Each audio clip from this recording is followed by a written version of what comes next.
I should be like you, Mel.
Ultimate on-demand destination for the UK's best fan-led football podcasts. Want authentic supporter insight on all things Bournemouth? Follow Up the Cherries in all departments on the TalkSport Fan Network. Club-dedicated content created by the fans, for the fans. Search TalkSport Fan Network.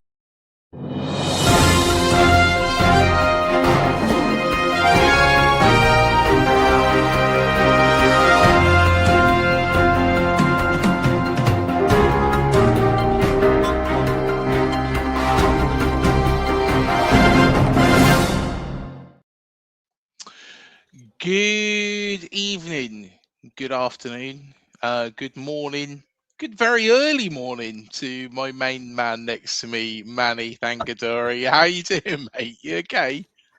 Yeah, pretty good, thank you. I mean, obviously, as you said, it is very early in the morning, well past my bedtime, as it were. But listen, it's Friday night. I have no excuses, and just goes to show, as Sia would say, I definitely do not need pound notes to have a good time.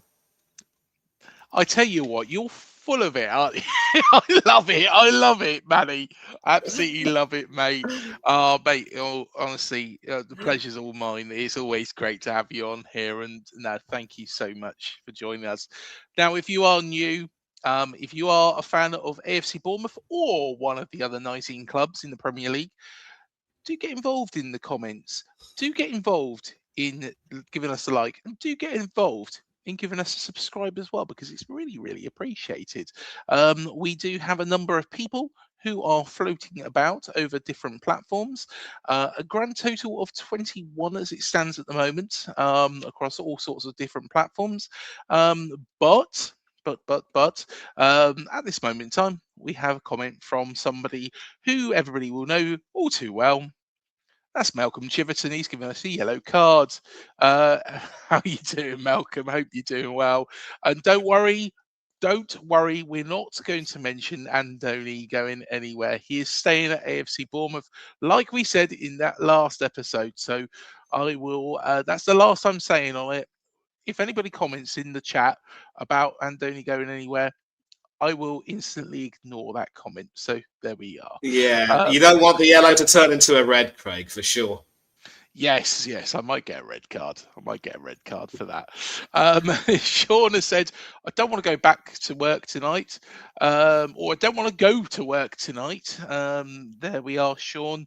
Well, you can watch us whilst you stick it on the big screen if you've got it. If you've got a big screen in your office, stick us on the big screen. Make everybody listen to my dulcet tones, put nicely. So, yes.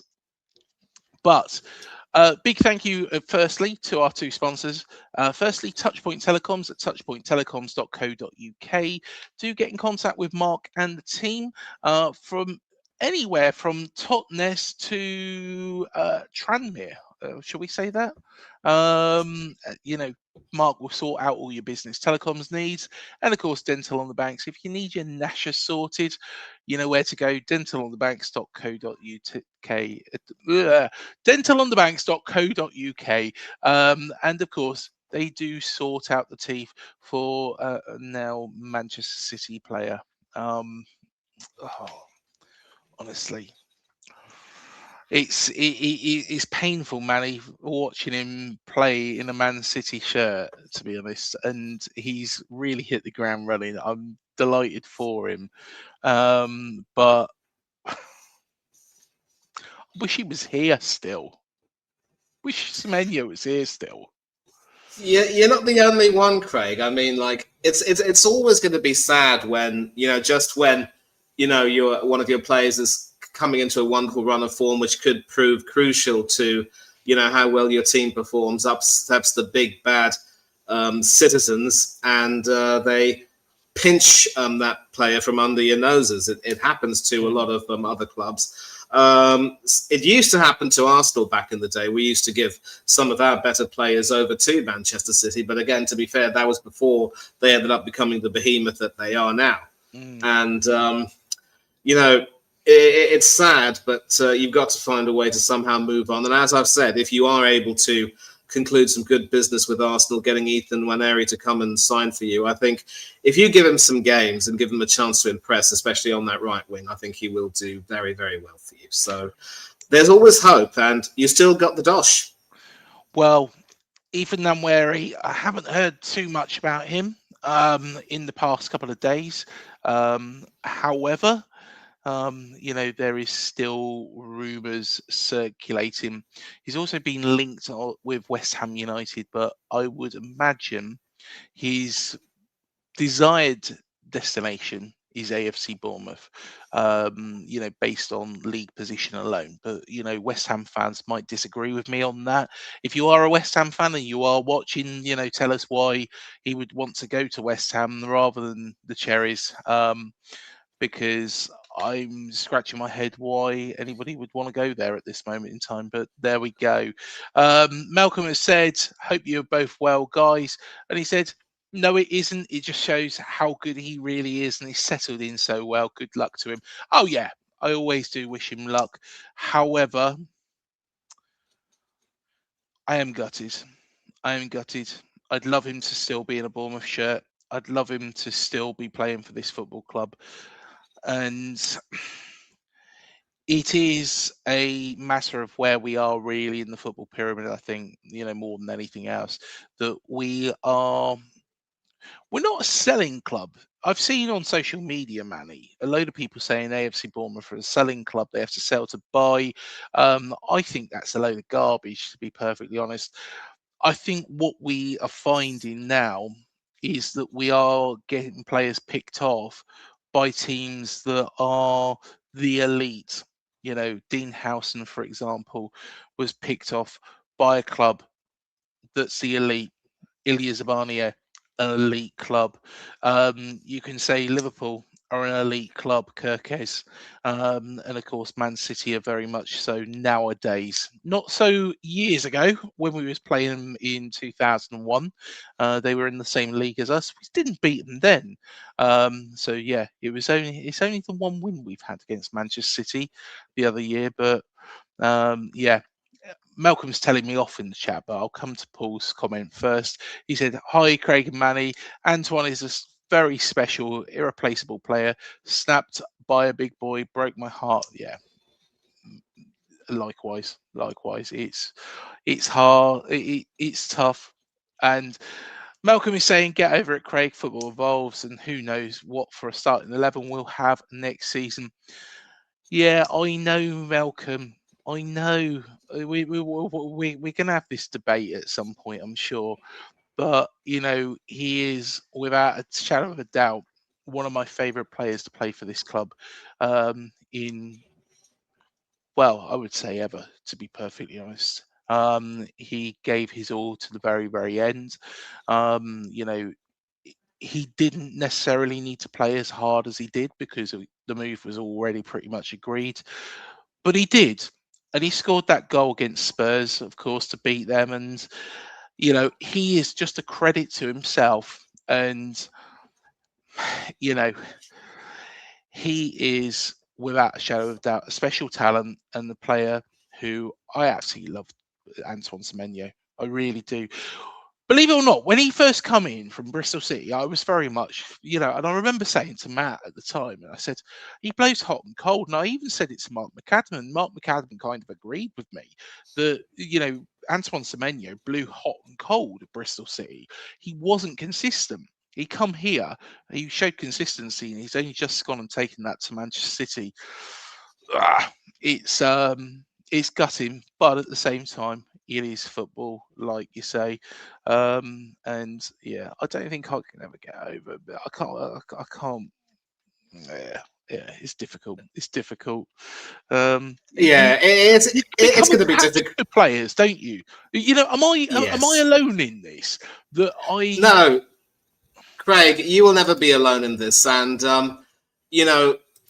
you've got someone in me who definitely empathizes with you because you're spot on. Obviously, you get, exceptionally fond of a certain player, especially if that person has certain, qualities that you just love. You see in some ways a bit of yourself in that person, by the way, or that person might just have a chicken soup for the soul story. It's wish the I could same play with. as well as Antoine, to be fair. Oh, don't we all? Don't we all? Don't we all?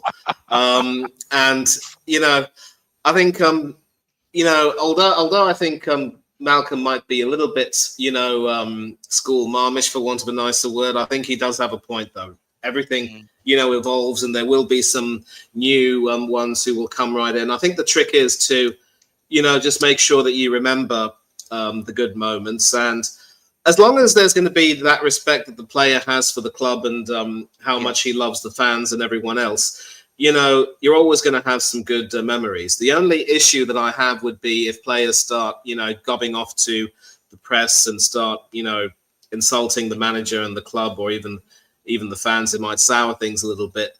And regrettably, you see a lot of people doing that, but I don't see Antoine doing that. And, you just have to try and move on. And the sooner you move on, the better, it has to be said. And we're going to go into that later, obviously. Yes, there's already a player that has already been agreed, as far as it's understood.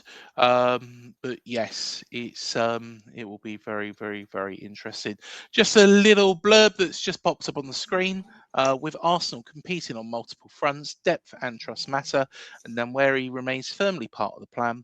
Nwaneri himself is understood to be keen on staying at Arsenal. So an interesting fact there. Nwaneri True. They always say that. They always say that. And something will happen later on in the month that could swing the pendulum the other way. So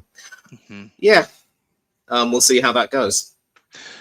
Sean has said, I know getting a player in isn't exactly easy, but when we knew Semenyo was going, we didn't have a player ready to come straight in. We might do actually hold this space we're going to mention in a minute. You don't need to get over it. I wish Dango was here, but players move on, so you look forward to the next exciting player. And of course, we do have very, very many exciting players. And Sean's made a very good point here. I miss Brett Pittman too. I miss Brett Pittman. He is a man I will jump up and down till I'm blue in the face. Brett Pittman could and should have played in the Premier League. That would have made him one of the first players to play and score, because no doubt he would have scored in the Premier League in all four divisions. And if there was one gripe, and I know this is really silly to say, if there's one gripe I have with Eddie Howe, it's not giving Brett that chance, because I think Brett would have done well in the top flight. I don't think he would have been an out starter, don't get me wrong, but I think he would have done all right. And Paul said, if we kept our back three plus Kevin Dango and Antoine, surely we'd be in Europe this season. Yeah, most definitely so. But I tell you what, let's go on to, and Sean said he's agreed with me. Let's go on to the player who is thought to potentially be replacing Antoine Semenyo, and that is Alex Toth. Now, it's not a like for like position, actually. This player, he is known as a defensive midfielder. He is currently playing for Navrikos. I think I've said that right. For No, now, mate, it's go on, you say it. Ferencvaros. It's Ferencvaros, and I do believe Robbie Keane is the manager of that club, I think. Is he? I never knew that. He is as well. See, Manny, you are the encyclopedia of knowledge when it comes to this sort of thing, because I would never have known that in a million years. But yes, Robbie Keane, he is the manager of. You'll have to say it again because I'm going to say it wrong. Ferencvaros. Ferencvaros. Ferencvaros. I'll let you say that. Yeah. We'll move it swiftly on. So, Alex Toth, this is understood that this is a done deal. He is actually classed as a centre defensive midfielder for the Hungarian team. We're just going to quickly go through some details about Alex Toth. So, of course, we've mentioned his club. We've mentioned who he plays for at an international level. As it stands at this moment in time, he's played 9 games for the Hungarian first team. He moved through the ranks very, very quickly through the under 18s all the way to the under 21s. He is only 20 years of age, so he's very, very good. He's thought highly of, and he's an excellent passer with a good vision, technique, mobility, and work rate. So yes, he's an exciting prospect. So I'm just going to go through this a little bit here. Alex Toth is considered a significant prospect in Hungarian football, ranked among the best young players by CIES Football Observatory. Alex Toth has been linked with moves to major European clubs, including Newcastle United, Liverpool, and of course AFC Bournemouth. Due to his impressive performance, his agent has emphasised his commitment to the Hungarian side. I'm going to refer to him as that for development, but acknowledges his growing status. And as far as we know, this is a done deal. So it's an interesting one. Manny, I'm going to pass it over to you first. What do you make of this move? What do you make of this player from what you know of him? And do you think he's going to fit into the AFC Bournemouth mantra? Yeah, well, I think if you take a look at Toth's profile, he is actually more of a defensive midfielder, but there is no doubt that he can actually, evolve from that. And there is actually a wonderful article on BBC Sport about this certain player. There's a Hungarian expert named Benche Bozsák who has told BBC Solent Sport that he is the ultimate professional with a slightly different career to that of his compatriot and Hungarian captain Dominik Szoboszlai. The thing about this chap, Alex, is that he can play as a number 8. He can be a box-to-box player, has also played as a holding player in the past. He'll probably be more of a destroyer type. And he may not be a destroyer type, but he's more of a deep line creator. But he does also have the ability to play more advanced as a number 10. And he's played all of those roles for the Hungarian national team. So basically, in a nutshell, he can be a 6, he can be an 8, and he can also be a 10. And so he's pretty much had to wait his time, really, having worked hard, put in a lot of work. The ultimate professional throughout, still exceptionally young. And how it could possibly work with Andoni's style of football, Mr. Bozsák says that Andoni's style, as we all know, is quite focused and high pressing, very good in those final third areas. So he's good at that. It'll probably be his role sort of coming in for Justin Kluivert. So he's not really going to be a replacement for Semenyo, far from it.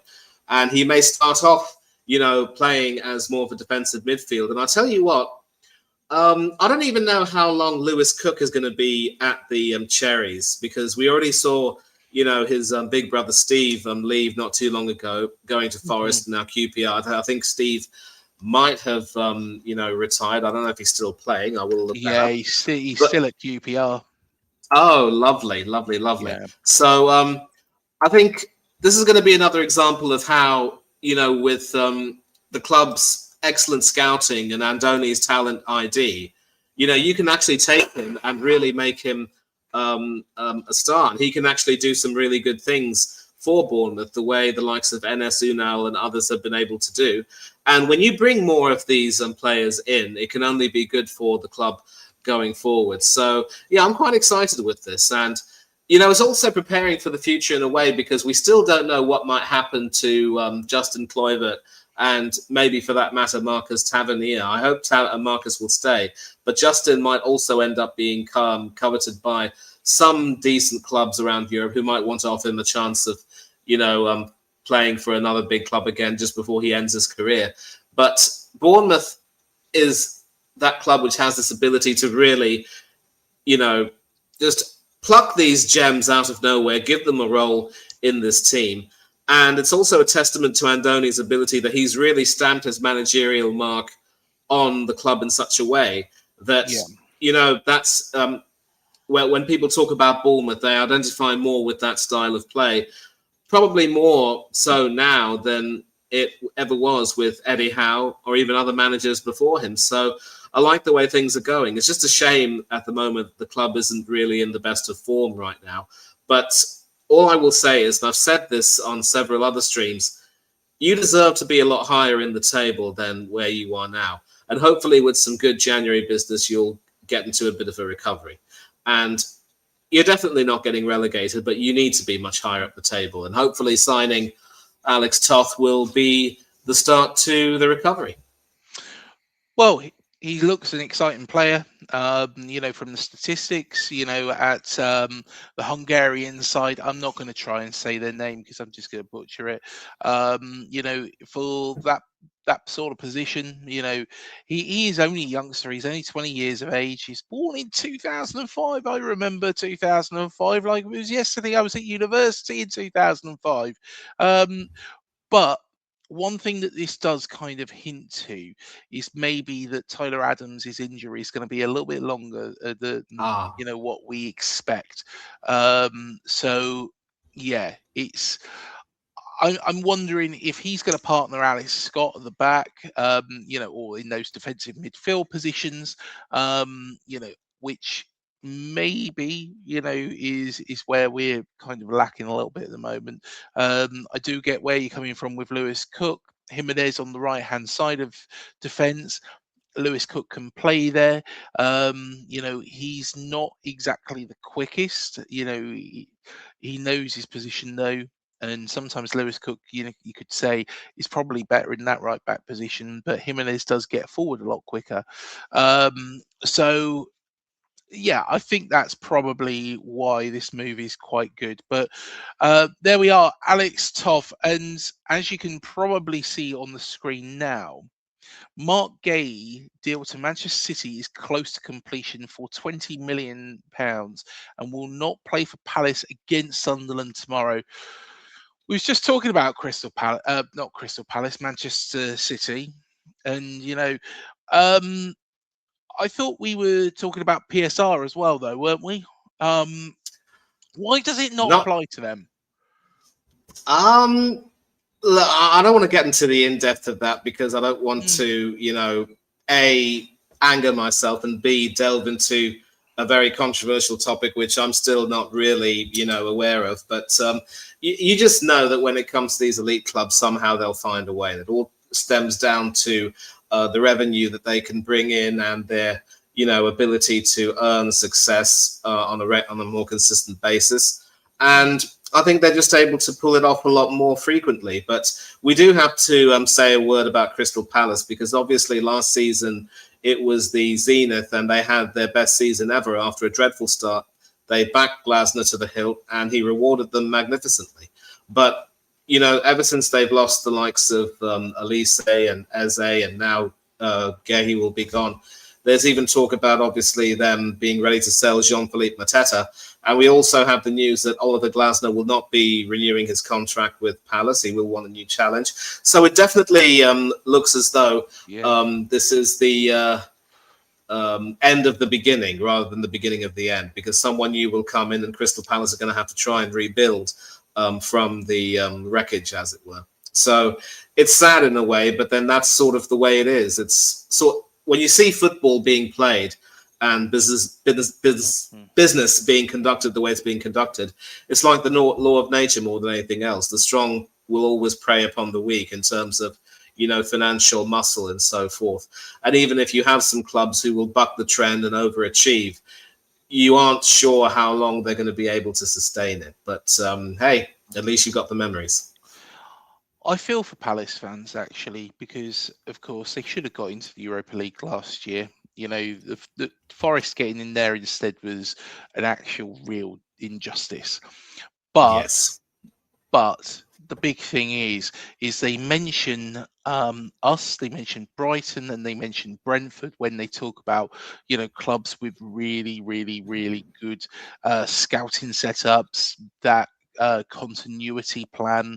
They always know teams that know, dare I say it, and Malcolm, cover your ears, if Andoni Iraola goes tomorrow, I think we've got a succession plan of who to replace him with. We talk about these sort of clubs, and I'm sure that Alex Toth has been on the radar for a while. The guys have been scouting him. Have Crystal Palace really got that same setup? The squad, they've had some great players there. Elise is without a shadow of a doubt. And in fact, I turned around a while back, and it was one player that I'd want AFC Bournemouth to sign out of anybody, and it was Michael Elise, because I could see how good he was back then. Playing for Crystal Palace alongside Erebeshi Eze. I'd take both of them, to be perfectly honest. They're both great players playing together, but they seem to complement each other well.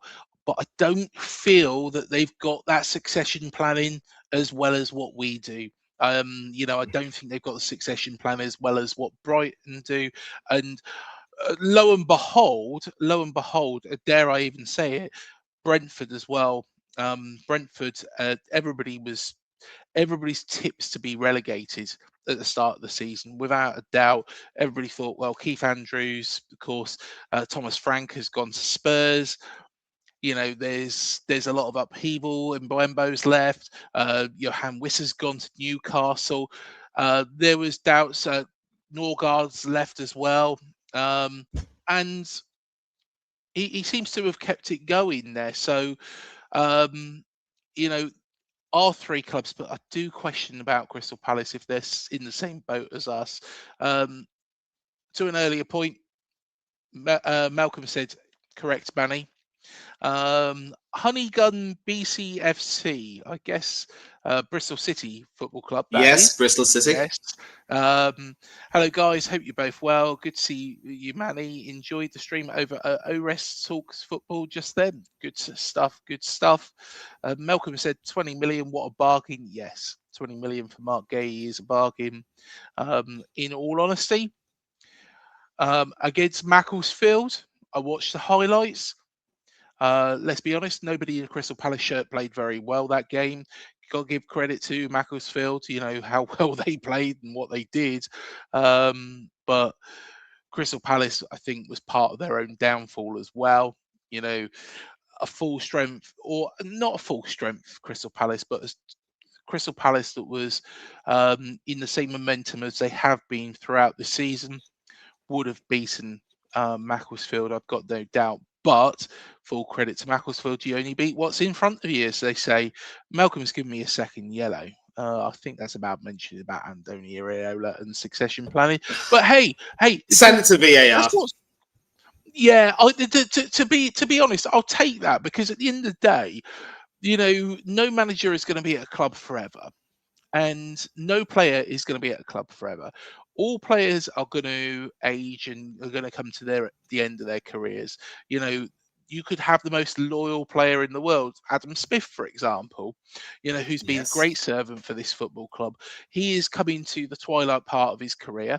Is he going to stay at Bournemouth much longer? I probably doubt it. He might go into a coaching capacity. He might want to continue his career elsewhere.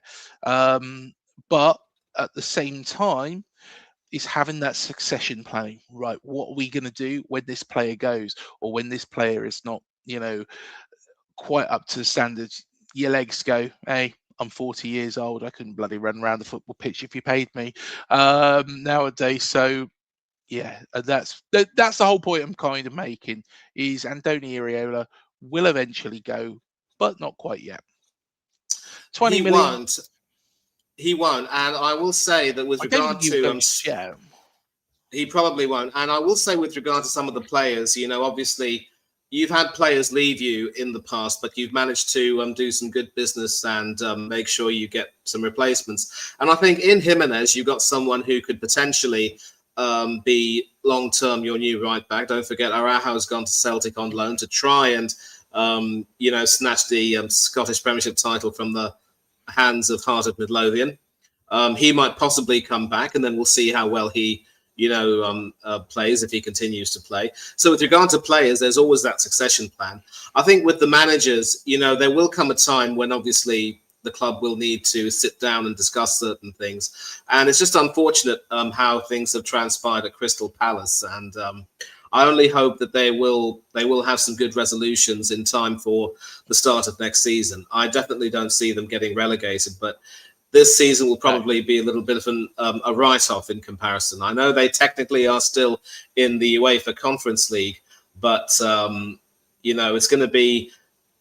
I don't see them going too far. But again, stranger things have happened. Well, you never know. They might win it. I don't think that competition is as strong as a lot of people think it is, but we shall see. We shall see. 20 million only due to his contracts expiring at the end of the season. Paul from Oz has said, good pickup by City, probably on a huge contract offered. Yeah, without a shadow of a doubt, it's probably due to that. But then again, that look needs to be, aimed at the powers that be at Crystal Palace, and are they, keeping an eye on these contracts? Are they managing these contracts right?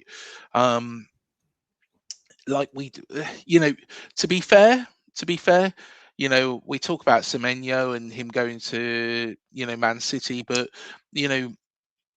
at least we got a very decent fee for him in the end. And, maybe if Crystal Palace had done a similar thing with Mark Gay, he might have signed a new contract. Man City would have paid, without a doubt, 30, not 34, but, 64, 65 million for Mark Gay as well. And they would have made quite a bit of money out of it. So, yeah, maybe it is the way that the clubs are being run. But I tell you what, let's talk about one other man who is playing for the Cherries at the moment, that is going to be leaving the club, and that is Marcos Senesi. Now, he has said that he's not signing a new deal at Dean Court. Is he really leaving? The defender is exploring the options. Now, no doubt, Kelsey Bowers, who plays for the AFC Bournemouth women's team, will be going to whichever club he goes to. But, maybe, just maybe, she might keep him here as well. You never know. But who is Senesi linked with? So here we go. The story so far. Romeo Agresti reports that Juventus are ready to send an offer to sign Bournemouth defender Marcos Senesi as a free agent at the end of the season. Juventus are in talks with Senesi's entourage, and according to Juventus expert Romeo Agresti, the Serie A giants will make an offer to sign the Argentine as a free agent. Interesting. So Juventus, a big name, maybe digressed a little bit recently, but Senesi could go there and bring them back to where they are. The other team is Napoli. They're poised to enter talks with Bournemouth defender Marcos Senesi Our sources have been told the Cherries centre-back has rejected multiple lucrative contract offers to extend his stay at the club. Thankfully for Bournemouth, the 28-year-old looks set to stay on the south coast until the end of the season and leave for free in the summer. So that's according to Sports Boom. Manchester United are also after Marcos Senesi, and it could be thwarted as they are busy with other matters following the dismissal of Ruben Amorim last week. With 88 Premier League appearances under his belt since joining the Cherries from Feyenoord in 2022, he could prove a cost-effective acquisition for any club on a free transfer. United are among those interested, having reached out to the 28-year-old's representatives last month. That's an interesting one because Manchester United, they might be one of the biggest clubs in the world still. They might have still one of the biggest turnovers in the world, but they are trying to cost cut significantly. And here we are. This is two big clubs. According to a recent report from, and I'm going to struggle saying this, Fizajays. I think that's how you say it, Fizajays. Fichajes, like in Spanish, the J is pronounced H. See, man, he's got it bloody all. You've got it all. Fehaz, I can't even say it. Mate, just don't bother with it. Just say according to a recent report. Barcelona have started moving seriously for Bournemouth centre-back Marcos Senesi, who is expected to be one of the most sought-after free agents in Europe at the end of the season. Interest is not limited to Barcelona. In Spain, Atletico Madrid are also monitoring the situation closely, fully aware this is a rare market opportunity. The voice Senesi will leave is a big problem. He's in his prime and he's able to pass his experience on to younger players and up-and-coming players. Where, Manny, do you think this man is going? Because he doesn't seem to want to sign a new contract. Now, what I would do, if I was, and this is probably easier said than done, I'm going to pretend now I'm Thiago Pinto or Simon Francis. I would offer him another contract, and everybody's been moaning about the Semenyo contract because it had that get out clause. But I think, we had to get him to sign that because of, the remainder on his deal. What I would personally do is I would put it to Marcos Senesi, put a contract, but then put a release clause in there as well.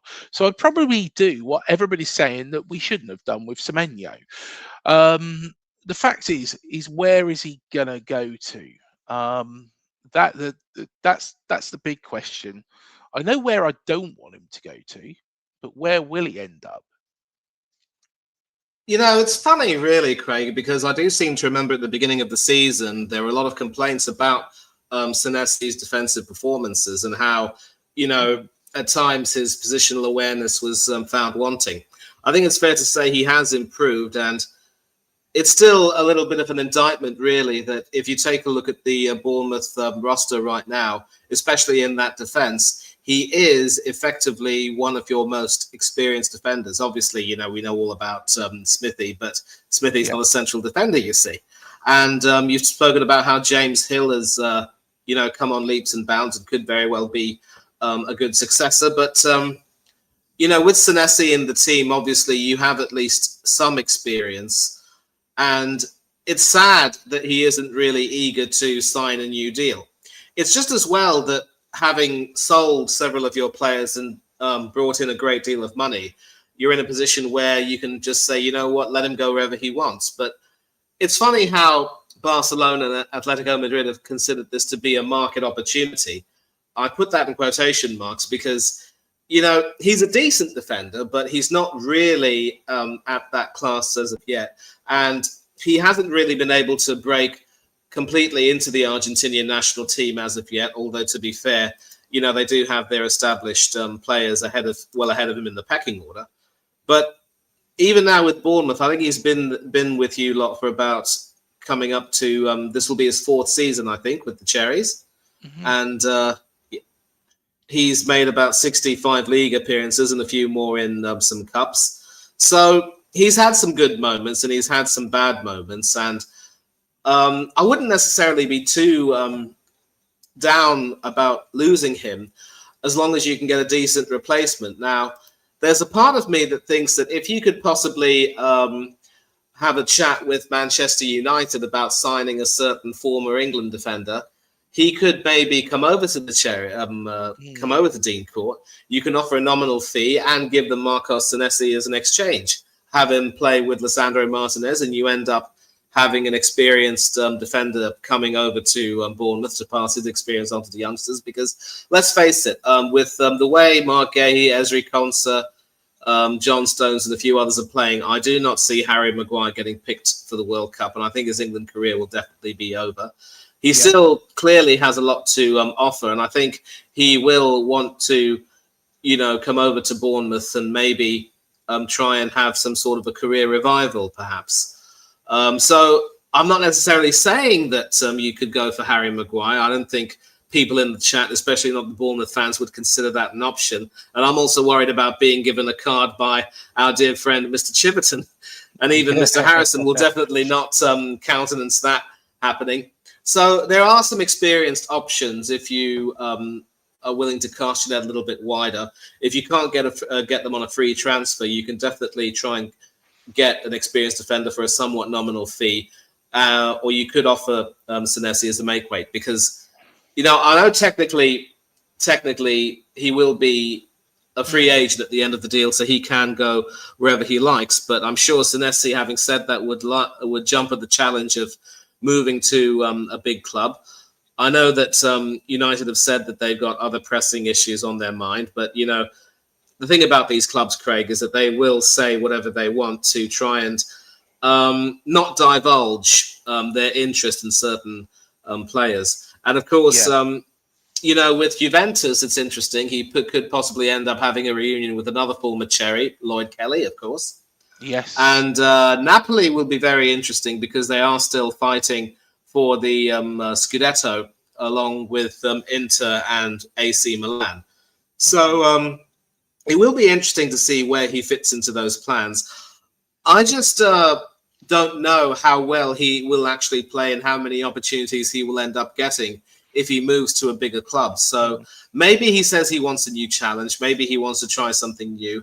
But as long as he improves his performances between now and the end of the season, I don't know if you should have any complaints. So I think you're in a position now where you can't afford to drop him. So you might as well let him stay until the end of the season, and then he can leave. And then that just means that you're going to have to cast your net a little bit wider to find another experienced defender who can come in and, make that sort of an impact. I've mentioned Mr. Maguire. There may be a few others.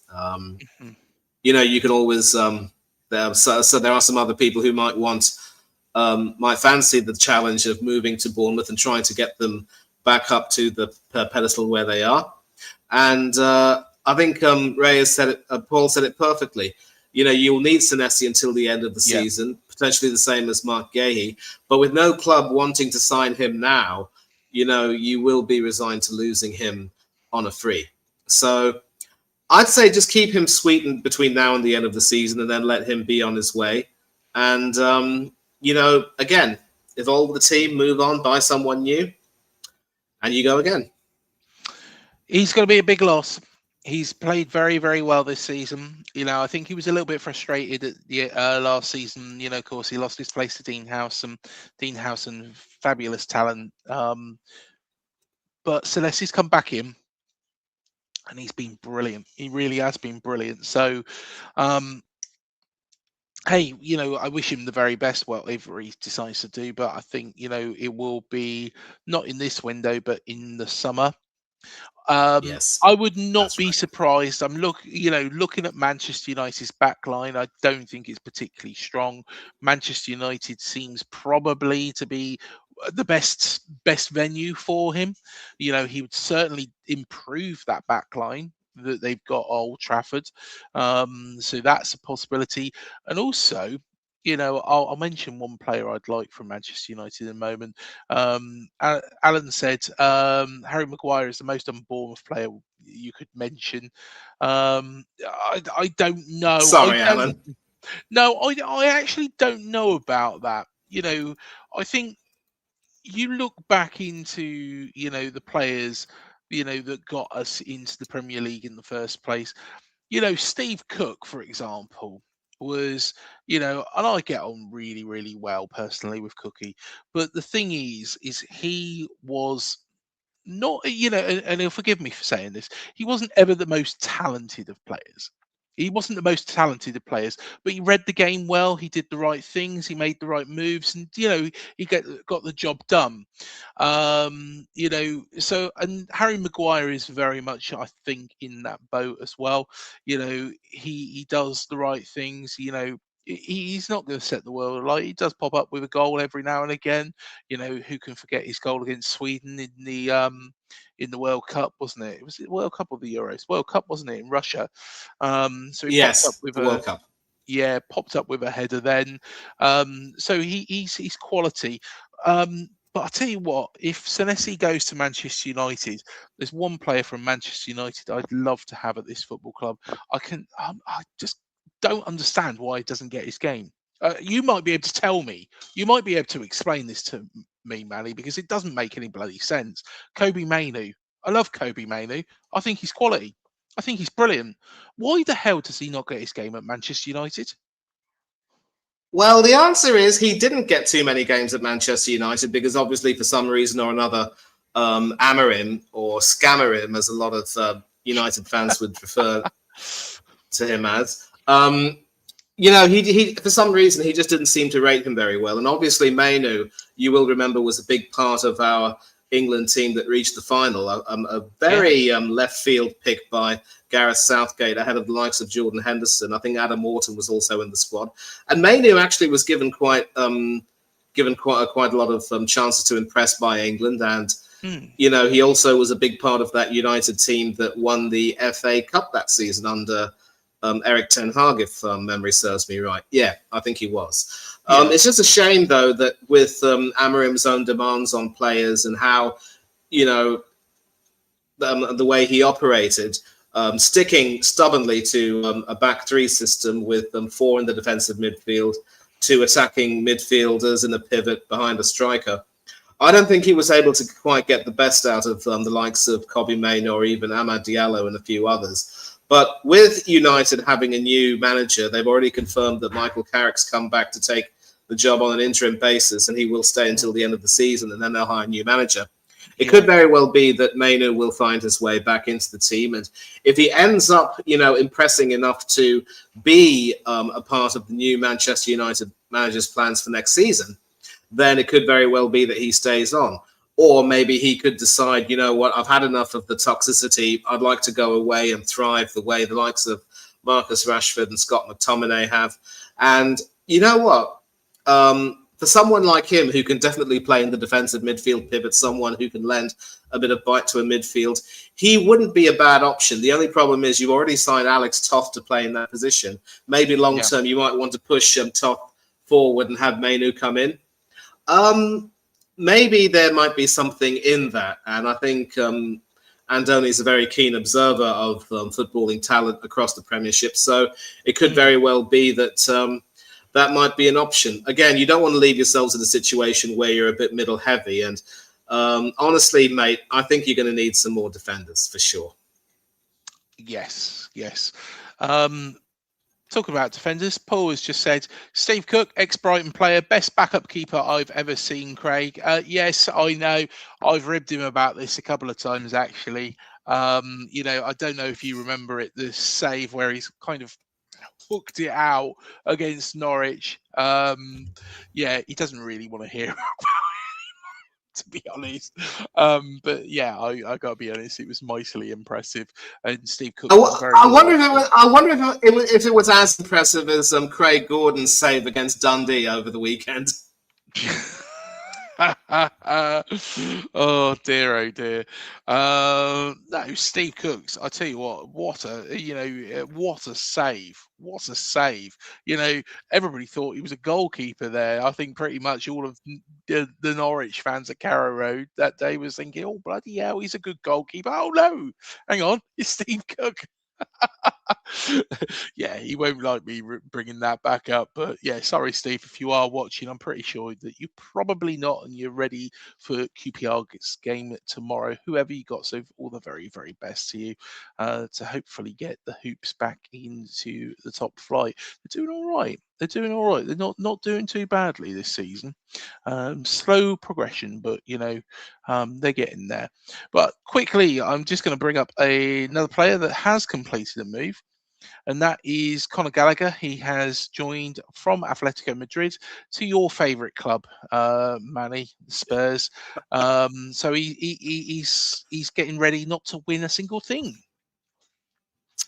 Yeah, from the looks of it. I mean, they're not going to win the Champions League. They're out of both domestic cups. They're doing horribly in the Premiership right now under Thomas the Frank engine. Happy days. And, again, this is another club which also has the ability to flex its financial muscle of sorts because of the revenue streams that they've got coming in. Obviously, our good friend Eugene from Malaysia, shout out to Spurs U Asian TV, by the way, will have told you about the alternative revenue streams that Spurs are able to use with the new stadium. Despite taking on a great deal of debt, they have been able to,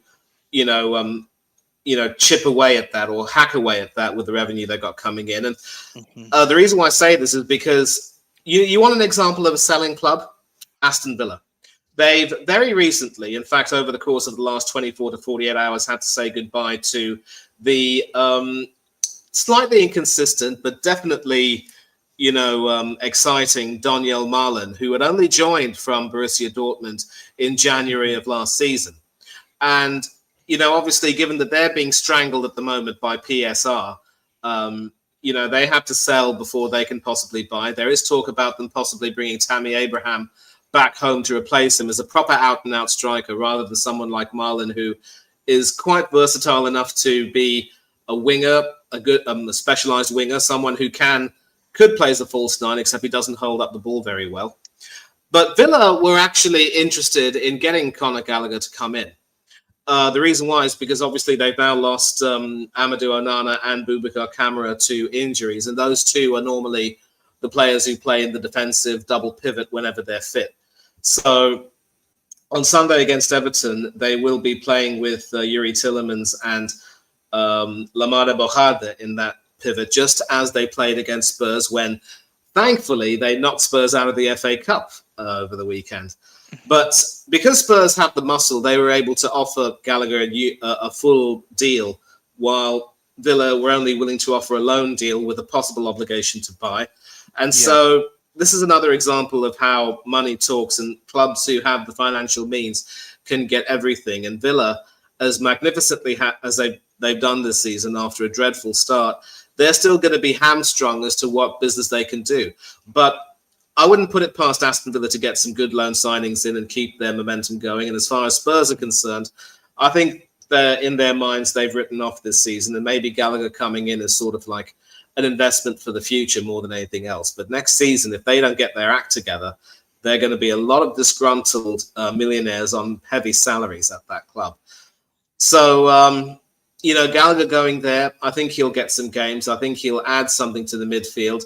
He and João Palhinha possibly playing together could enable Frank to change his formation to a 4-2-3-1, and they can start to play a little bit more fluidly. But they've got their own problems, Spurs, and I'm going to say this right now. Their horrible season is karma for the way they treated Ange Postecoglou.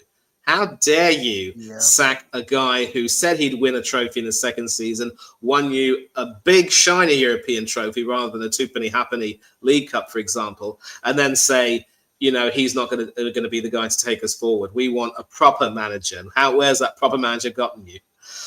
All I can say right now to end it is, Connor, good luck, son.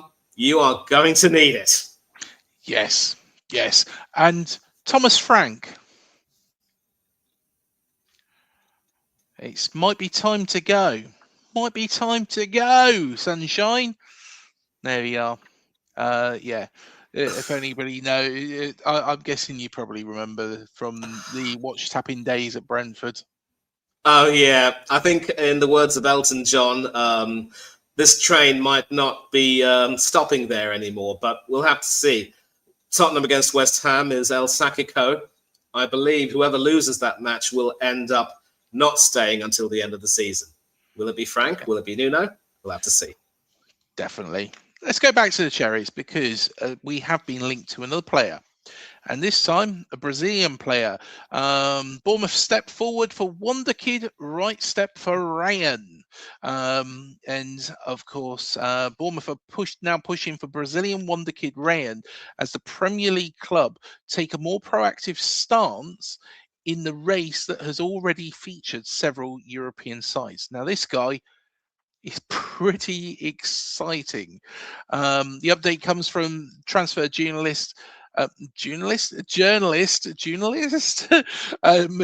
Moretto, who reports that the Cherries are actively moving on the Vasco da Gama forward. That development places Bournemouth alongside clubs previously linked with the 19-year-old, including Manchester United, Tottenham and Crystal Palace, as well as interest from outside of England. However, unlike some of those sides, Bournemouth appear ready to offer a clearer sporting pathway rather than remain in the monitoring phase. According to Moretto, the South Coast club are applying pressure as they explore a potential deal with Vasco. The negotiations remain shaped by Vasco's firm position. The Brazilian club recently renewed Ryan's contract until 2028 and continue to point interested parties towards a €20 million release clause. Around Is that 20 or 80? Sorry, 80 million.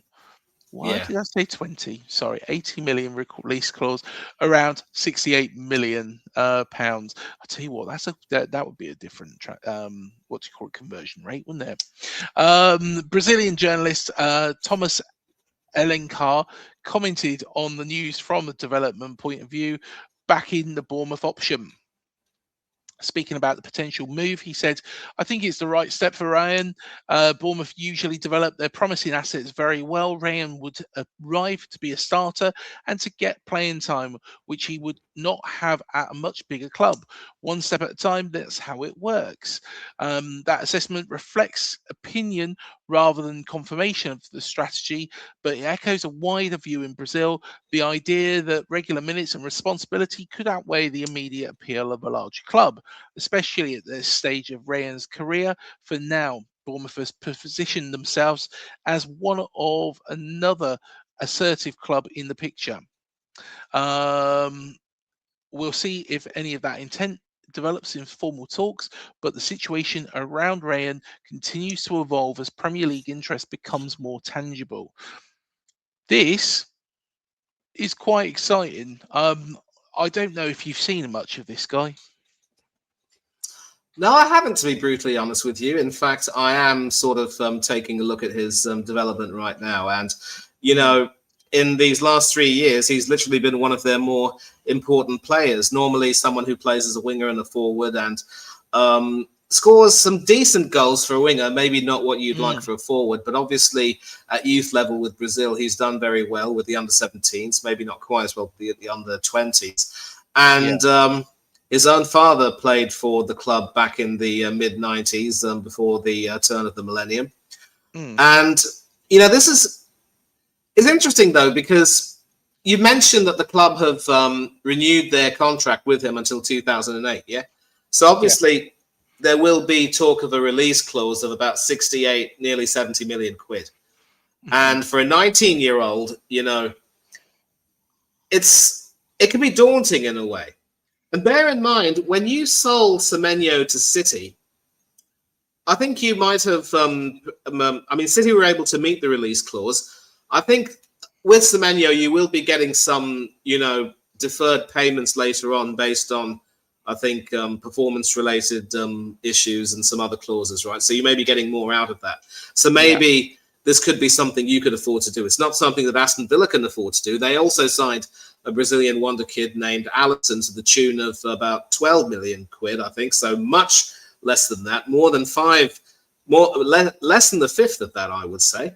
And, you know, it could be something exciting. And if you can promise him first team football, at least in the domestic cups and maybe in a few league games, if you can ask him to come on as a super sub and maybe get you a few goals, that could be something to work with. But again, my biggest fear is, I love that you're moving for a lot of young players, but surely, you know, defense would be a bigger priority.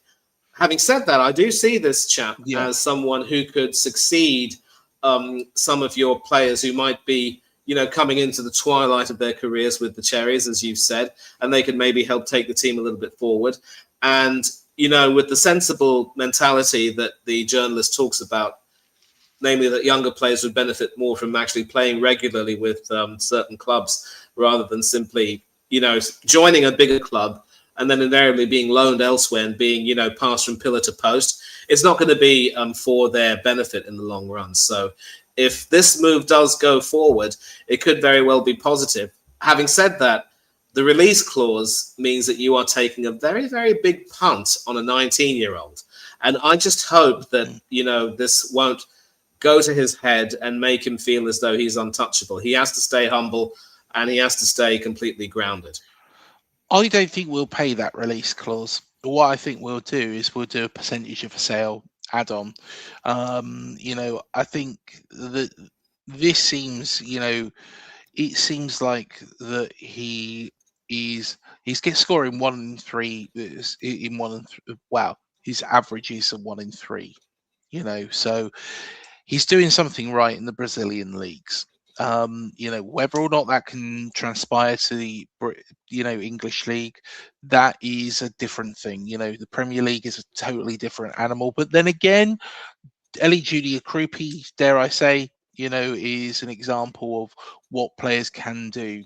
You know, so I'm excited by this. I think probably, you know, the flexibility that he can play on the wing as well, maybe play in that Semenyo type role rather than up front instead of Evan Nielsen or Krupi, is possibly something that, you know, Iriola and Frano and of course Thiago Pinto will be looking at. So I think this is quite exciting. But it seems like we are showing some real interest and some real intent with this lad, and he does fit the mold of the sort of players we go for. I just want to cover off a player that is going to be potentially leaving the club soon. He has been taken out of the Saudi League and he has gone into Le Havre. I think that's how you say it. I'm struggling with all these names. But Bournemouth Romain Favre has completed a loan move to Le Havre. Currently contracted to AFC Bournemouth until 2028. Favre is on loan at Al Tawoun. Is that how you say that? Al Tawoun, yeah, that's right. Don't worry. There we go. Go on. Cheers, Manny. But his stint in Saudi Arabia has proven short-lived. The 27-year-old has made just 5 appearances since joining in the summer, scoring once, and has not featured since October the 23rd. Auxerre missed out on his loan in the Gulf state, will therefore be cut short. And Meshnauer understands. Meshnauer understands that Favre is already en route to France. The former Stade Brestois and Olympique Lyonnais forward, he's set to undergo his medical and then sign for Les Ciel et Marines on loan until the end of the season. Le Havre have beaten Ligue 1 competition to land the Frenchman's signature. Auxerre, also in the relegation battle, were also in the race. I'm going to be honest here with regards to this lad. I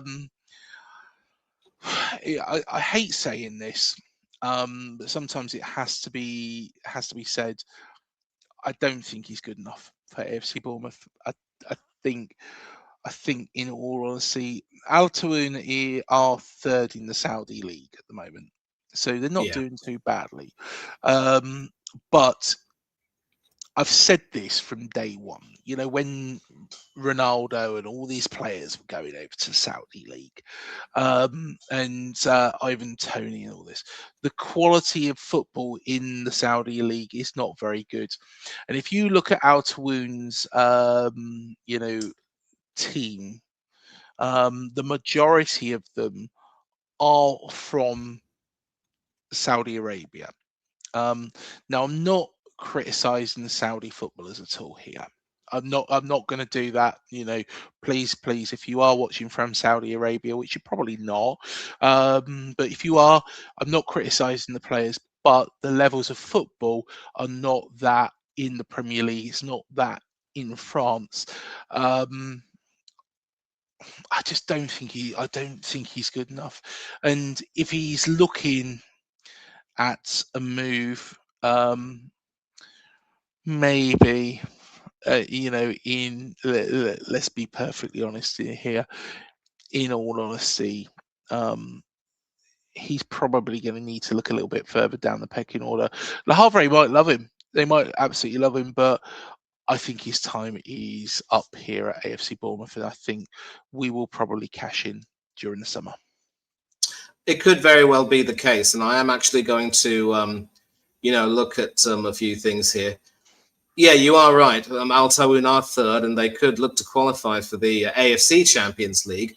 So I think Roman might be a little bit gutted to potentially miss out on that. But the thing about this chap Favre is he actually had a decent time of it at Stade Brestois, where I don't think he was a part of their Champions League exploits. I think that was the previous season. And over there, no, he wasn't a part of it. At that time, he was obviously at Bournemouth. And then, wait. That was last season at, he was at Brestois last season. So he might have actually played a role there. And the Aston Villa backup goalkeeper, Marco Bizot, would be a teammate of his, I think. So he actually he's had a decent time at Stade Brestois. He's made most of his appearances at that club and not done too badly. I just think, you might be right in saying that he's not really good enough for Bournemouth. But obviously, I think if you take a look at his stats, he's played his best football back in his home country. So it could very well be that you might just need to cut your losses and let him go. You're absolutely right. There are some people who perform better in a certain environment, one in which they're at their most comfortable. And, this could probably be a good thing for him as he tries to, rediscover his himself. He's 27, so he should be in his prime years, but he hasn't really had the best time of it. Maybe he should go back to France and really, resurrect his career again. So, yeah, he's one person you might need to offload ASAP. Yeah, I think so. And I'm not being funny. When you look at, the AFC Champions League, okay. I went over to Singapore, of course, back in April last year, and I watched a AFC game between Sydney FC, who aren't in this year's competition, and also Lion City Sailors, who finished runners-up to Sharjah, which is a UAE Emirati club. Yes, that's right. Quality, in all honesty, wasn't that great, and it's not that much of a step up really to the elite Champions League as it is. Al-Ahly won that last time round. In all honesty, I think his time's up here. I can't see him being part of the picture moving forwards, and it's such a shame because he's meant to be a really good lad, but sometimes the talent is just I just don't see it. I just don't see it. We're going to just bring up what I think is an absolute bloody ridiculous rumour. Are you ready for it, Manny? Fire away. Whether I'm ready or not, you're going to say it. So I'll steady myself. It's that Nottingham Forest wants Bournemouth ace Marcus Tavernier. I don't get this. Forest are interested in Tavernier and will use James McAtee as part of the deal. While McAtee is more of a playmaker than a winger and would not be a direct replacement for Tavernier, the City Academy graduate is capable of playing across a range of attacking positions and at 3 years younger has room to develop into a top player if given the lease to express himself at the Vitality Stadium. This is rubbish. Absolute rubbish. I cannot see, I know Marcus Tavernier has had lots of, his fair share of criticism here, but I cannot see James McAtee being, you know, I, I just can't see it. I cannot see it in a million years. He did all right at Sheffield United, but to be honest, yeah, I just don't get it. I just don't get it. I think Marcus Tavernier will stay. Yeah, if you don't get it, certainly I wouldn't. I mean, I'll be honest with you. I did read about that, but I didn't even give it any kind of attention. That doesn't deserve any sort of mention at all. There is talk about how if you are an academy graduate from Manchester City, you've got to be something like the bee's knees. You think of people like Cole Palmer, Morgan Rogers, and a few others. Liam Delap, if you want to, stretch it a bit. But James McAtee, there's no doubt that this boy has talent and ability, but he's also been a big part of Forest's struggles this season. And I'm not saying necessarily that the Cherries have done too much better this season, also out of both cups, but you are better placed than them in the league, and you obviously have a greater potential to go even higher. I definitely don't see you being stuck in that position. And Marcus, for what it's worth, has been literally one of your key players. So I know that there is a lot of talk about how you guys like to develop a lot of youngsters and try and bring them in. But McAtee is someone who I don't know will really adapt well to life over there at Dean Court. And Tavernier is still a popular figure. And there's a part of me that thinks that he could, if he stays for a little bit longer, end up becoming potentially Bournemouth club captain. So why would he want to give that up? Why would the club want to part way with one of their key players and bring in someone who hasn't really quite hit the heights expected of him since leaving City? It doesn't even deserve oxygen. It doesn't deserve any of our any attention from us. I wouldn't even pay heed to it, to be honest with you. Forget about it. I don't think I'm getting. And hang on, we have had somebody just join the live stream now. I just want to give them their opinion on it. So I'd like to just welcome in into the room. Do let us know your thoughts. Bullshit. Yeesh. Thank you, Carl. You had me going for a minute there. Yeah. You had me going for a minute. Oh, hang on. He just wants to say it again. Bullshit. You might be given a little bit of slap on the wrist by YouTube for that. Just be careful, mate. No, I'm sure they'll be all right. Bullshit. Okay. Now I'm starting to think you got a bit of a trigger finger. Yes. Enough, Craig. Should we move on? Yes, please. I think it's probably best, isn't it? It's probably best. Right, let's move on to this man. Paqueta wants out of West Ham. What a surprise that is. People close to the player claim he is unlikely to leave West Ham in the Premier League January window, but have pointed out that the Brazilian transfer window does not close until the 3rd of March. So he wants to go back to Brazil. This is interesting because I personally think he's probably is he too good for Brazil? The Brazilian league. Don't get me wrong. Brazilian football is brilliant. The players that they produce is brilliant, but the league is not up to the standard again.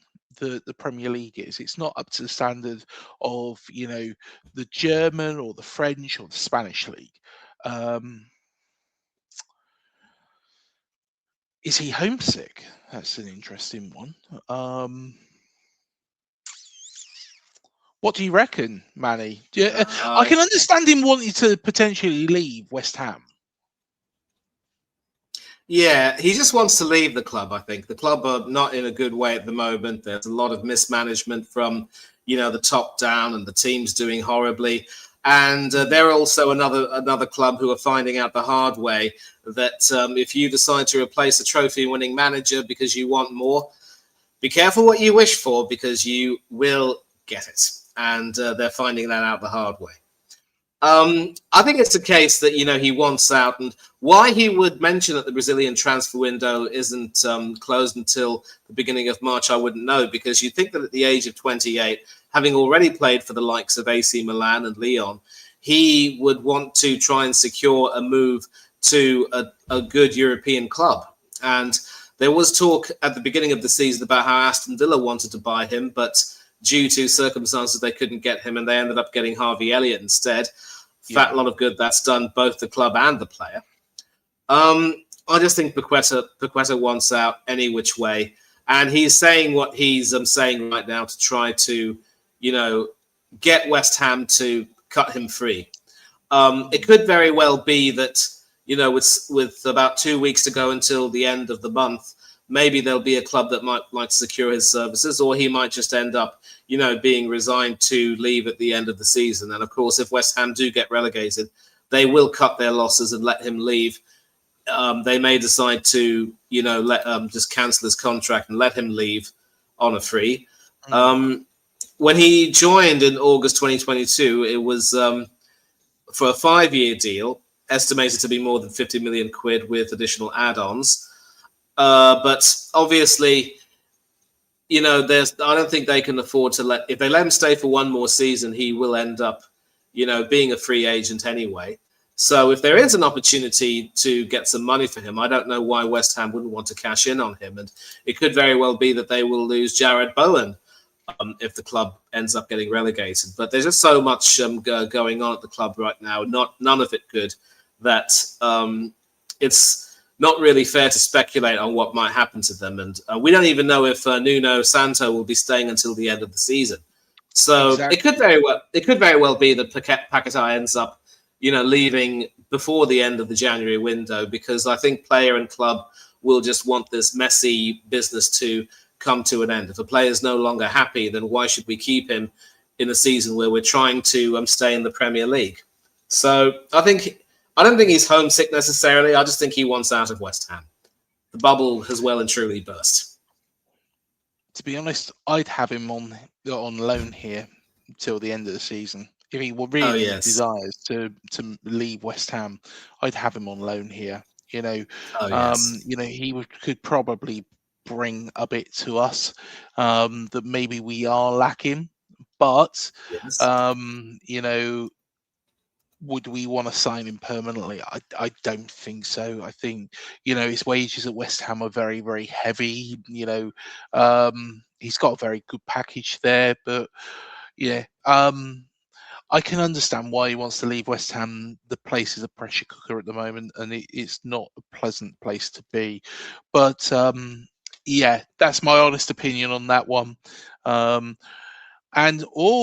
Breaking news about a player that we've mentioned. Cherries have bid 27.75 million for Rayham. Talks are being held and should be completed by the end of the weekend if the agreement is reached.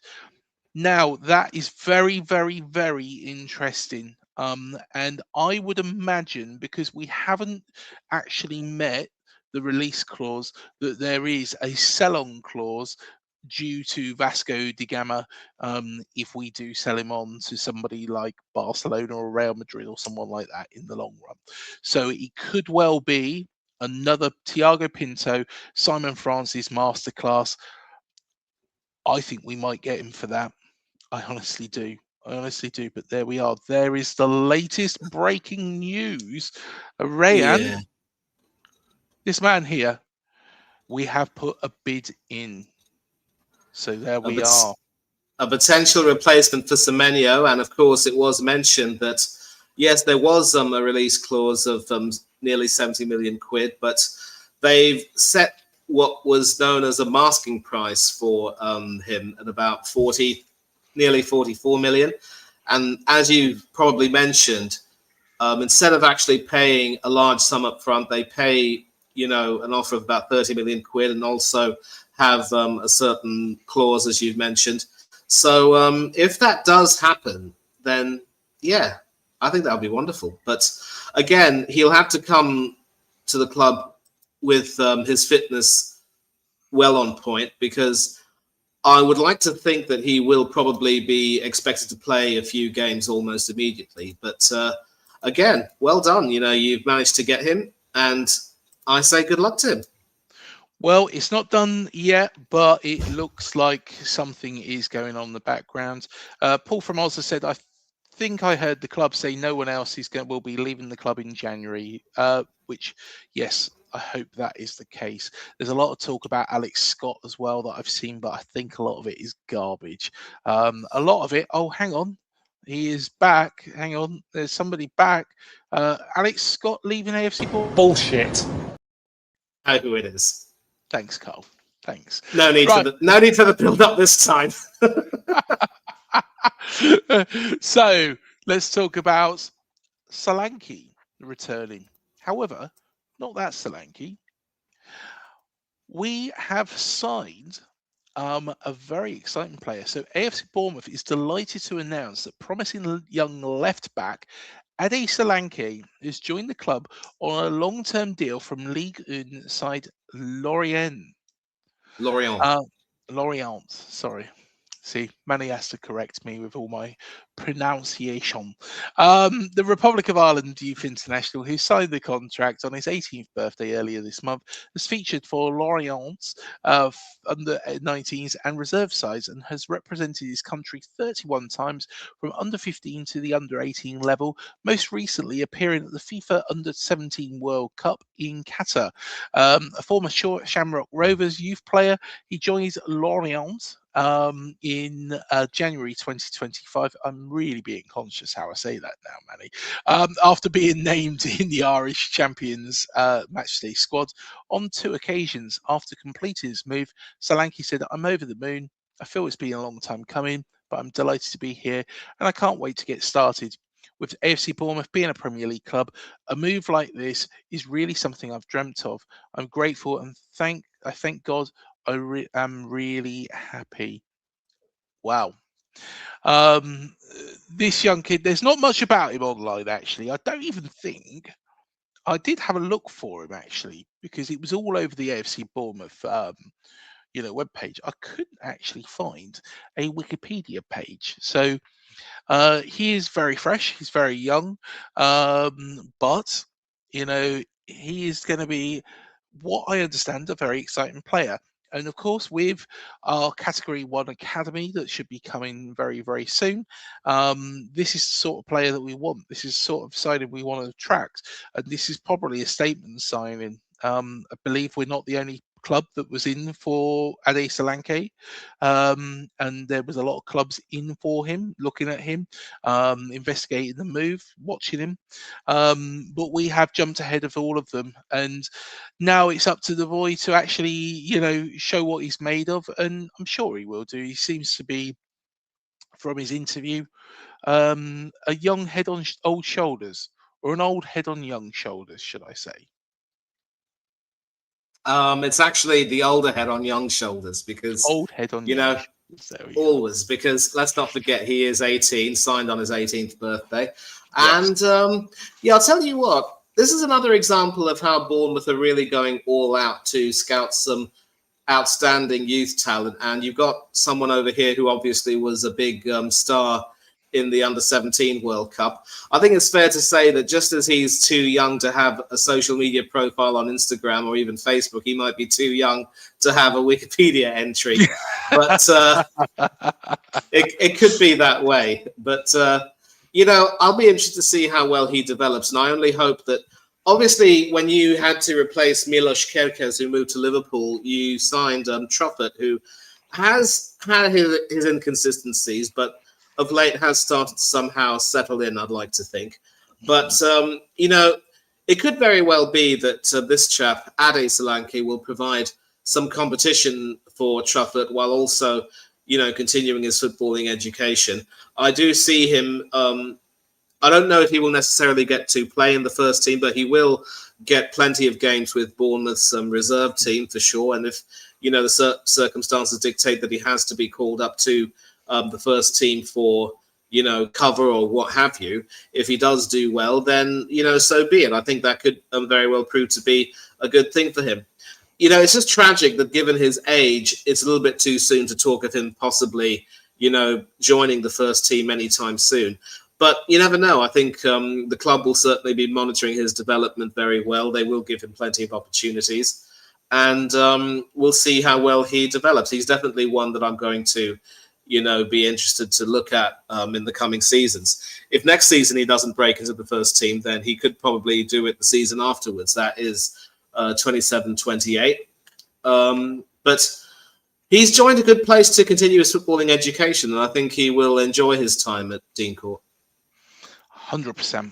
And it's the sort of signing that we enjoy making. We never know. He might not make it, but, I've got every faith that we've picked another good player. Two other little bits of gossip, and we'll just conclude on these two parts. And this is Cherries are lining up a loan offer for unsettled Inter Milan and Italy midfielder. Premier League side AFC Bournemouth are reportedly plotting a January swoop for Inter Milan outcast David Fratesi. I think. Yep, nailed it. Perfect. David, you've got it correctly, Signor Beasley.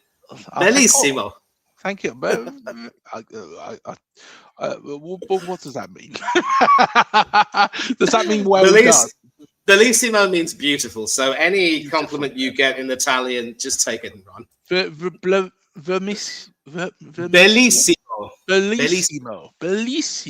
Bellissimo. Well, thank you, bellissimo, Manny. I'm not going to talk Italian through the rest of this. According to Tutto Sports via FC Inter News, the Cherries are weighing up a loan bid for the Italian midfielder. Know anything about this guy, Manny? What's not to know? What's not to like? Italian international, certainly a key player in the Azzurri's plans. He's played 33 games already for the Azzurri. I don't think he was a part of their Euro triumph, but obviously I think he was a big part. He did play in the the Euros in 2024, and he is going to be quite important as they try to secure qualification for a World Cup without getting eliminated, which would be the third time in a row. And obviously, he made his name with Sassuolo. That was his first professional, the first club for which he played as a first-team regular. He was in the youth teams at Lazio and Roma. Had some loan deals in between, but now is, of course, with Inter Milan, a very big part, of course, of their Scudetti and Champions League campaigns. Serie A winner, of course, a couple of seasons ago, and runner-up in the Champions League the following season. Also won the Italian Super Cup in 2023. So he does have some good pedigree, and certainly he's more of a midfielder, probably someone who, he is supposed to be technically gifted, very physical midfielder. Can also play offensively and defensively, just like Alex Toth or who have you, and. He is more of a central midfielder in the the Italian national team scheme of things, but can also play defensively, and so he'll lend some solidity. 26 years old, also in the prime of his career. A loan move could prove very good for him, but then would Inter be willing to part with him? If we take a look at Inter Milan this current season and how they've been playing. Obviously, as we speak, I believe they are top of the Serie A table. And as far as the player stats are concerned, we'll find out how many games this chap has actually played. He's only played 16 games in Serie A, I think. No, 16 games in total. 10 appearances in Serie A, so technically he could qualify for a medal, but he's been a little bit more marginalised of late and hasn't really had much action in Europe either. So obviously he will look to try to get some game time to try to keep himself in the thoughts of Gennaro Gattuso, who is Italy's manager, and will also want to see Italy qualify for the World Cup. But you might want to be warned, a certain team based in the Midlands are also bidding for him, Nottingham Forest, also looking to sign Fratesi on loan. So if you want to get him on loan, you're going to have to move very quickly, because there's no way he should be allowed to go to that Forest team the way they are at the moment. No chance. Dyche will ruin him. Sean Dyche will ruin him. And I was just having a little look at his statistics, and one player that he played alongside at Sassuolo is a player that we actually have still on our books, and that is Hamid Traore. Of course, he is on loan. He seems to be a bit of a journeyman. Unfortunately, he doesn't seem to be very settled at AFC Bournemouth. But yes, he did play alongside Hamid Traore for a number of years as well. So there we are, a bit of statistics there for you. But last but not least, here's another rumour that is coming up. And Cherries are eyeing an English midfielder struggling in Ligue 1. Angel Gomez, the England international, arrived at Marseille on a free transfer from Lille last summer, but has completely failed to convince Roberto De Zerbi. According to L'Equipe, have I said that right? L'Equipe. A departure as early as this winter is entirely possible for Olympique Marseille, with several Premier League clubs all having already made inquiries. For Bournemouth, Gomez would represent a different profile to Semenyo, but could add creativity and technical quality to Iraola's midfield. The Manchester United Academy graduate has already proven himself in Ligue 1 and has become an England international for caps during his time at Lille. I don't understand why it's not really worked for him at Marseille, but Angel Gomez is a pretty decent player. He's a pretty exciting player. He is in his mid-20s, so he's coming up to his prime. At Lille, he went to Boavista for a little while. Manchester United didn't really make it there, but I think this kid, if he's given a prolonged chance, I think he might be all right. Yeah, and obviously, silky football is in his blood. Obviously,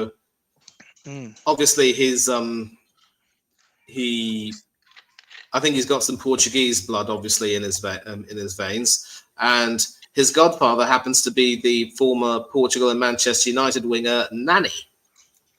So, exactly, that's his godfather, by the way, not a relative, but certainly someone pivotal. And he was actually given his England caps under Lee Carsley when he was interim manager during the Europa League. But obviously, Carsley's time didn't last very long, and I think he's just.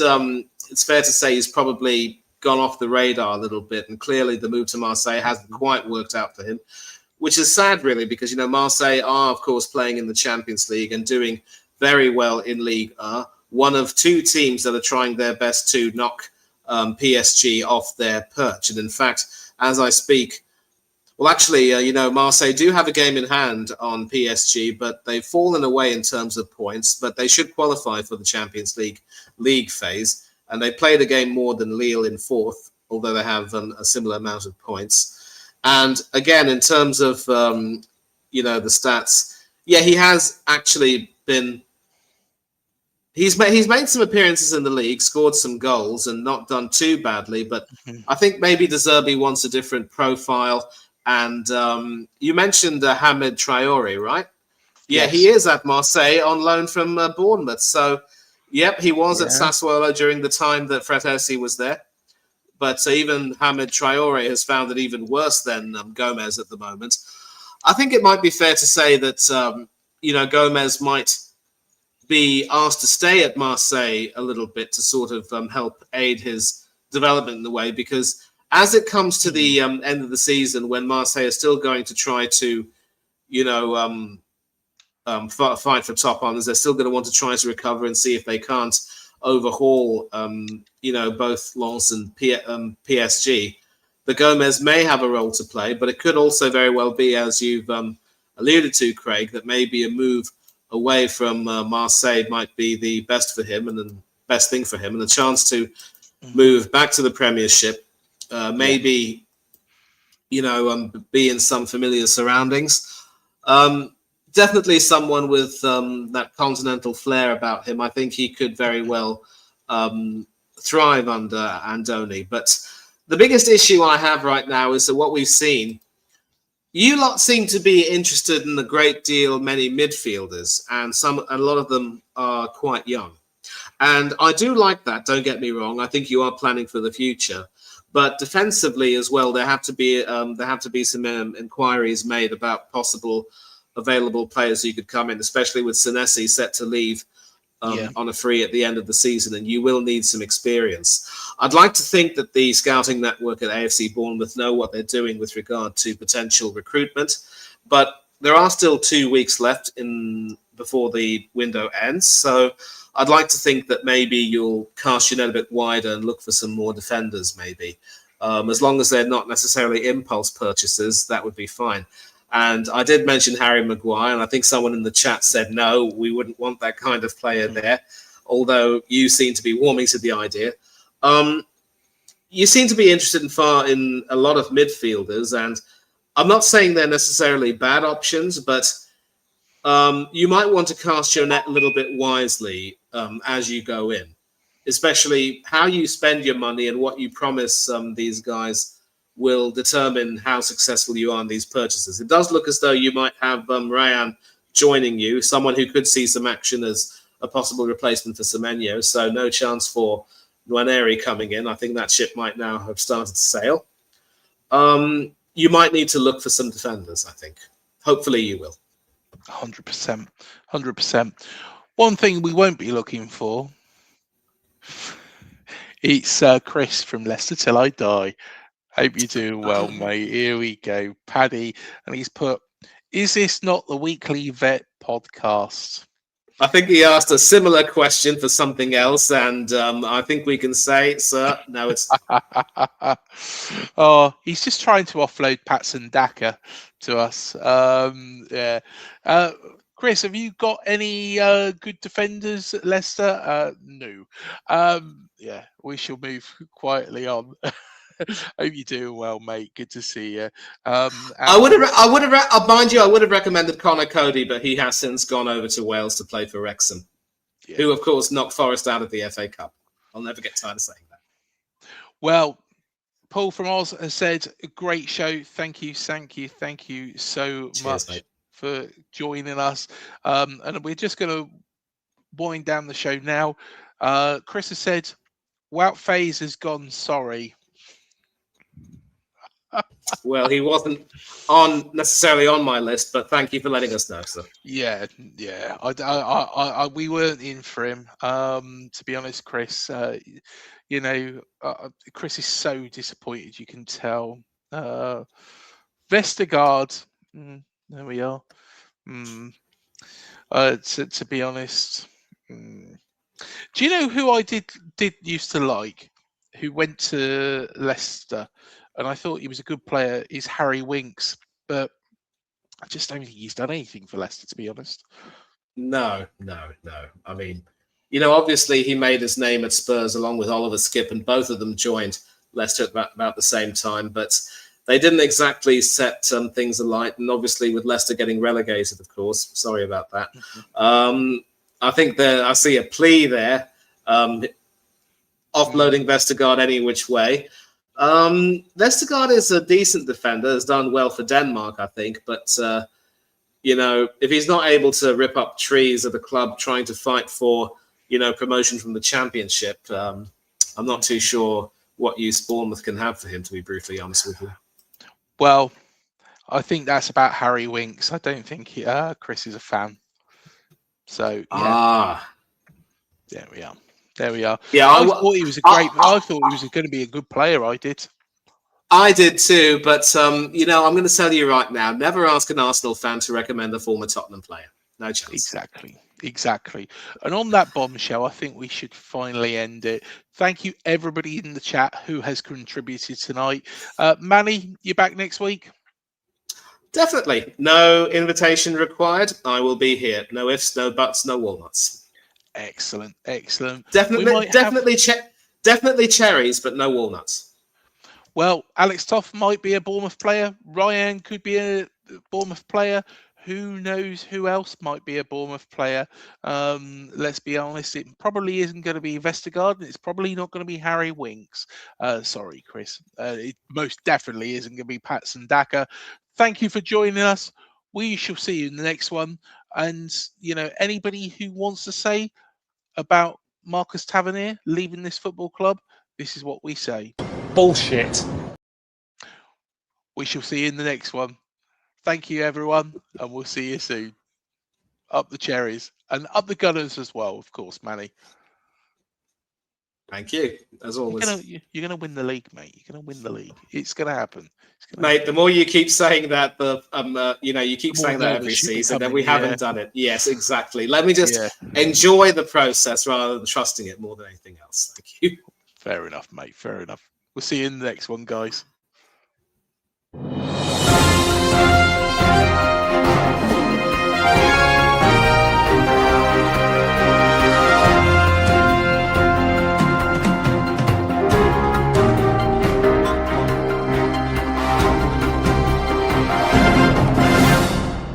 TalkSport Fan Network. The ultimate on-demand destination for the UK's best fan-led football podcasts. Want authentic supporter insight on all things Bournemouth? Follow Up the Cherries in all departments on the TalkSport Fan Network. Club-dedicated content created by the fans, for the fans. Search TalkSport Fan Network.